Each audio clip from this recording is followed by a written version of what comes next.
I know many of us are watching what's going on in DC right now and are feeling a mix of many things, um, heartache, uh, fear, sadness.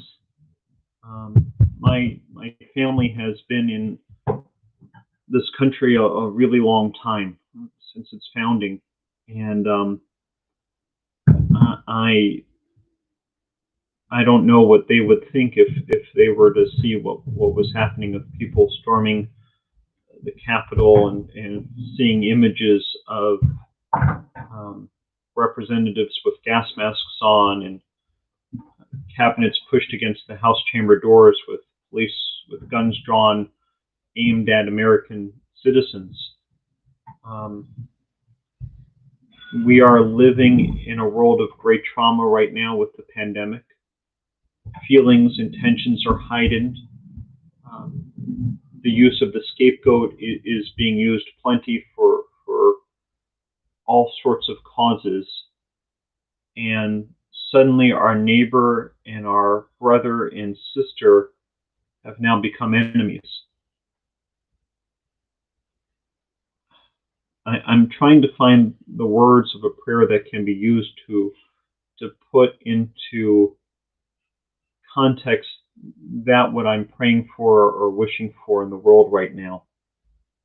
And the only thing I could think of is the words of Rabbi Nachman of Bratslav, um, who had a prayer for peace in Havodah Shebalev, and this is based on that prayer.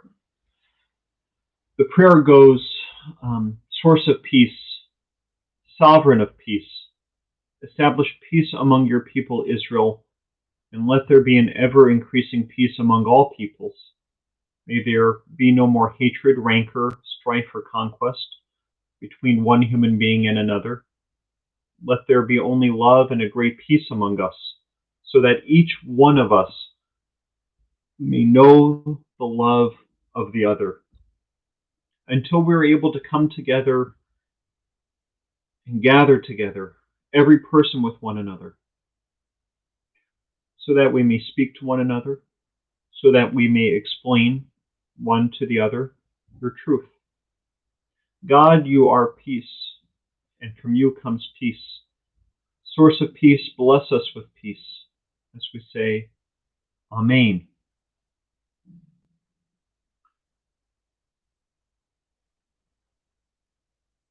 I'm finding that words are failing me right now after seeing what's going on. I have always preached about the need to have a machloket b'shem shamayim, a debate for the sake of heaven, where we debate principles and protocols, where we think about what it is we need to do in order to foster a world that cares for one another. What I'm seeing right now is not that. I hope and I pray that we are going to be able to come together to help heal the pain that's happening right now. We are not each other's enemies. We need to treat each other with love and dignity and respect. But I think we also need to acknowledge that there are things that we say are not tolerated. I've always said that we need to respect the divine spark in each one of us, and that we need to rebuke principles that call for the destruction of the divine spark in another. Xenophobia, anti-Semitism, Nazism, um, homophobia. When my way of seeing the world calls for the diminishing of yours, people need to stand up and rebuke that and say it's not going to be tolerated. But other than that, we need to understand where people's pain is coming from, and we need to work to come together. What's happening right now in DC is not a way of coming together, and it's not a way of fostering harmony and peace. We need to take action that will bring us together to make this end. I pray that no one gets hurt. I pray that everybody will be safe. And I pray that the protestings end as peacefully as they can. And I pray that tomorrow leads to a world where we are closer together to one another. Amen.